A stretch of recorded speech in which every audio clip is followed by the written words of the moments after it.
50s daguerreotypes and 60s ambrotypes and ferrotypes, and it's sort of an easy thing to look at if you look at trying to ID, and it's not just, they are in and of themselves examples of photographic processes, but when you look at it further and you start studying the images and look at images for study, it becomes looking at fabrics, looking at the clothing, the styles, the era, the hairdos, you name it, whatever's in that, especially even the backdrops.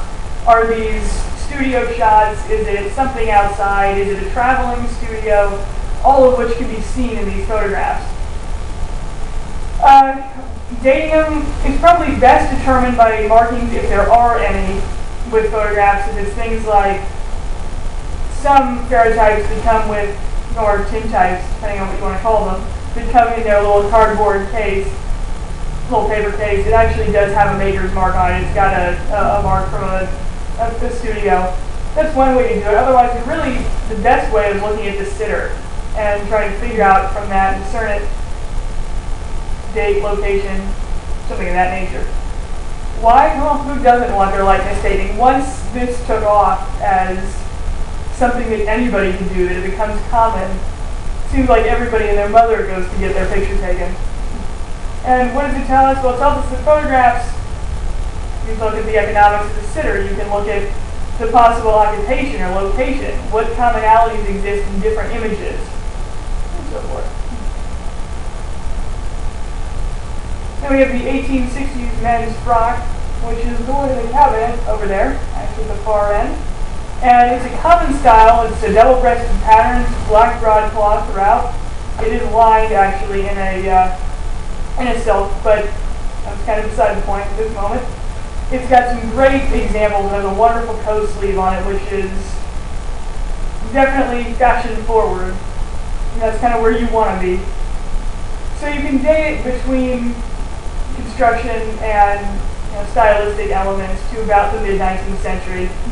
Why is it important? Well, I think it alludes to fashion, it alludes to the evolution of fashion. And looking at this particular example, it's both hand and machine done.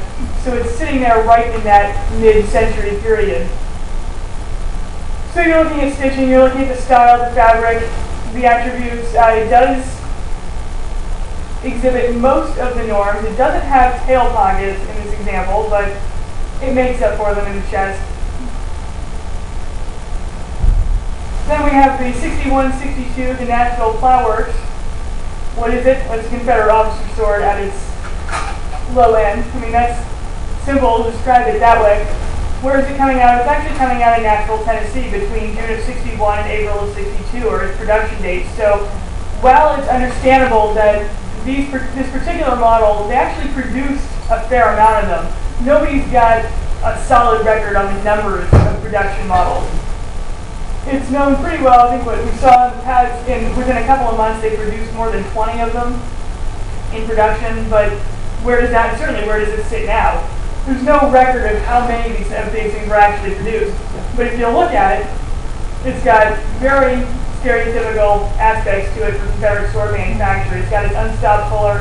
It's got a very crude, although I don't like to call it crude because I actually like the guard on that. But you'll notice where it actually written in there, Nashville Plow Works. Thank you, man.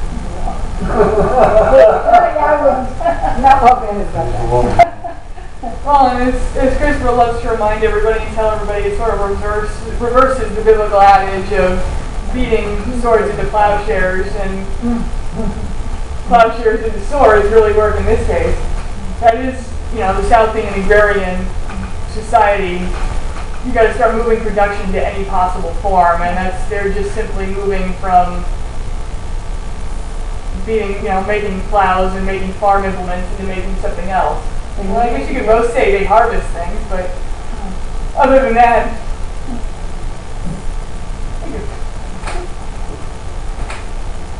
then we have the 1860s lady bodice. It's actually the one on the page behind me. And it's a brown silk with fabric buttons, and this is a fully boned bodice. The exact location, who knows? I mean, that's way up for interpretation. There are no markings on it whatsoever to give any idea. They didn't write their name in it like the gentleman who owned the best. It's not that one. The one up there. Oh, where? Yeah. But it definitely sits in that 60s period, and you'll notice that it's a very fashion forward. We talked about the coat sleeve on the gentleman's frock. This exhibits a considerable coat sleeve. And a great round silk.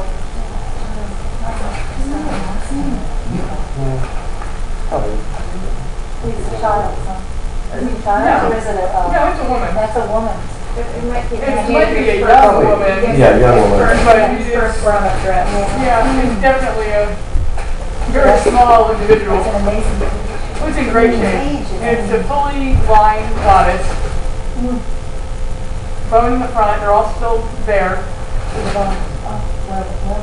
Well understood. It's elbow and then talking It's a about coat his sleeve. hands go. Yes, it's a coat sleeve. Yeah. Did they call them balloon sleeves? They call them coat sleeves, 1860s, yeah. Which is great. I love the buttons on there. There's sort of this pyramid shape. It's almost like an acorn, but it is a fabric covered button. But it's a great example because it shows that fashion forward, yet it's a common style. It's done a very common construction. You look at it, what is, small prints, wonderful texture, that brown silk. Okay. So the next really fun thing is the 1863 waist belt buckle. And yes, it looks peculiar to have it written out that way, but that's kept right out of the patent. It's actually, he's got the piece there. It's patented January 27th, 1863 by William Vaughan, and it's actually here in San Francisco. And what I love about this is I think it's a real key in understanding some of the fashion-forward women's fashions and wearing of some sort of belt, which, despite a lot of people's thought processes, isn't just some clunky leather thing, but it's a very delicate piece of work.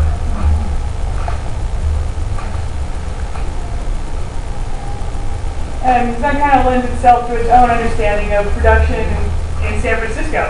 The prevalence of those kind of buckles, you can start to take it back and look at images, look at period images, and go back to the study that we talked about earlier and see where that really applies. See, the potential age groups of the women wearing this. What can you discern socioeconomic class? Can you discern location as far as photographs and the possible prevalence of something like that? So that's addition to a fashion.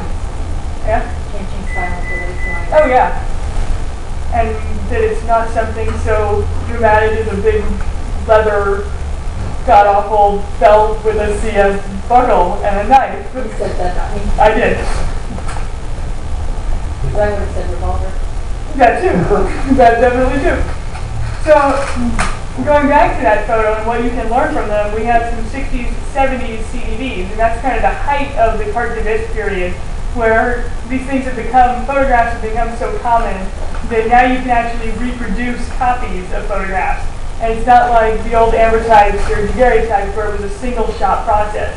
Now you can order prints of these, months later and keep going with them, and you give them out to your friends. It really turns into something of a craze, especially here in America, because of the commonality and how cheap they are. You can really do this and not feel guilty over it. So they start to show up in the 1860s. They definitely hold through the 1870s. They start to peter out shortly after that. But again, what are you looking at? You're capturing styles, localities, occupations. You can see the occupational image at the bottom of the screen. And that one with the gentleman in the tree, I love the image. It's an indoor studio shot. He's got a great floor that he's standing on, and yet there's this shaggy dog of a tree.